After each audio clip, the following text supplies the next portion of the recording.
and today we're going to be talking to you about the fundamentals and basics of baseball. A little fun fact about us actually is that we're both former campers, and I'm going to let Coach Downey get started with the safety about throwing, and then the fundamentals of throwing and catching. Okay, for throwing and catching, you're going to start off. The main thing is how to hold the baseball. So you're going to want to hold the baseball with 2 fingers on top and the thumb on the bottom. This is called a four-seamer.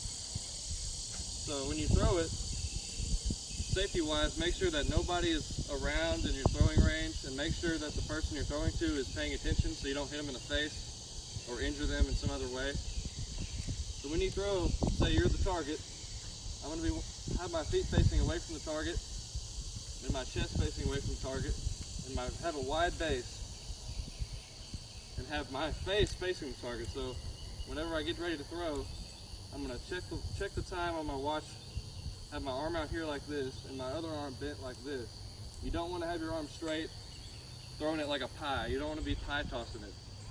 You want to have this, checking the time, arm bent like this, and you want to follow through, throw into your target. So when you release it, let's say he's my target. You want to release it up here so that it goes straight to your target. So now we're going to talk about catching the baseball. So here, Bryce, let's say this is his glove arm. And just keep in mind, the hand your glove is on is your non-throwing hand. When you catch it, you're going to want to have your thumb down, and when the ball gets there, you want to close your glove. Make sure you watch the ball into your glove so that you catch it and have good hand-eye coordination. So now, Coach, we're going to demonstrate. I'm going to throw it to Bryce. Watch how he closes the glove, have his thumb down into the glove.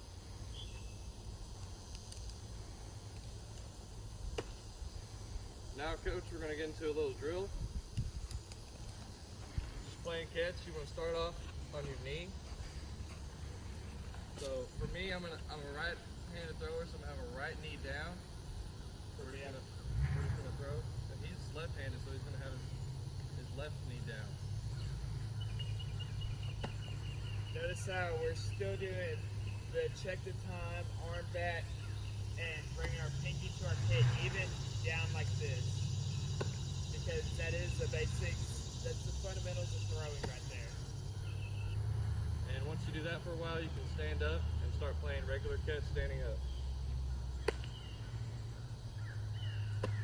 But whenever you're playing catch, you want to make sure that there's no one around you that can walk between you and your throwing partner.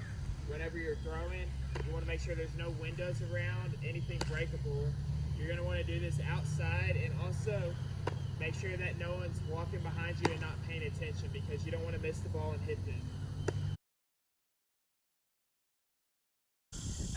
A little bit about bat safety before we actually start hitting. You're going to want to check your surroundings, make sure that there's nothing you're going to hit with a bat, whether that be a tree, a pole, or a person.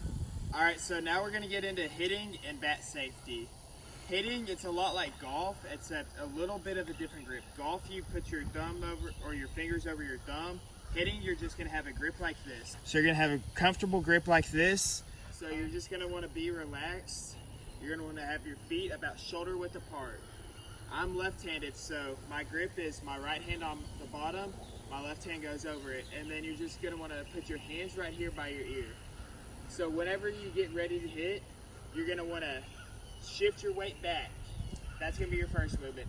Then you're going to want to toe tap the thin ice. You toe tap it to check how thin it is, because you don't have all your weight on it. Then you're going to fire through with your hips and squish the bug. And while you're firing through with your hips and squishing the bug, you're going to bring your hands through also, and that's going to bring your barrel through the strike zone, and you're going to hit the ball. Another thing I forgot to mention is you're going to want to keep your head in, so it should look like this. A lot of common mistakes is kids will do this. I know I did that a lot whenever I was y'all's age and even in high school. But so all together, it should look like toe tap, fire, hip, squish the bug, and bring your hands through. All right, so as you can see, Coach Downey just took a knee. And what he's going to try to do is he's going to try to put the ball right here on my front hip so that way I can hit it. This is a really, really good hitting drill. If you don't have another person, another hitting drill you can do is you can get a tee and you can set it up on about your front foot because you don't want to be hitting something back here. So you can get used to hitting the ball out front and you can just take some cuts. You want to take it into something that's going to have some give like this. You're not going to want to do them into a concrete wall or anything because they're going to come back and hit you. You don't want to do them into glass because you're going to break it, and anything on the other side of the net that's breakable is probably not a good idea because you might miss the net every now and then and it could hit that. All right, so Coach Downey, will you toss me a few?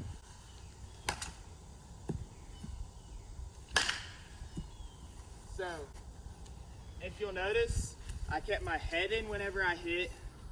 My swing was compact. I didn't bring my arms out like this. I would stay compact. That allowed me to hit the ball. I was touching the ice. I was squishing the bug, and I was just keeping my weight back. That allowed me to push my hands through the ball and hit those balls like I did. The first one, I was a little under it. I dropped my back shoulder a little, but on the second one, it was a pretty ideal swing. I stayed level like this and finished right here. Also, Coach Downey, will you come to this side and I'll show you what it should look from a right-handed point of view. Your left hand on the bottom, your right hand on top, and your swing should look the same as my left-handed did. Mine's not because I'm right-handed, but I'll show you anyways. So it's gonna be like that. And so, notice how I had the same concept. I tapped the ice, fired my hips, squished the bug, brought my hands through, kept my head in. I wasn't lunging like that. I wasn't swinging flat-footed. I did this, fired the hips and all that. So, I hope y'all learned something today. See y'all next time from me and Coach Downey. Thank y'all for tuning in.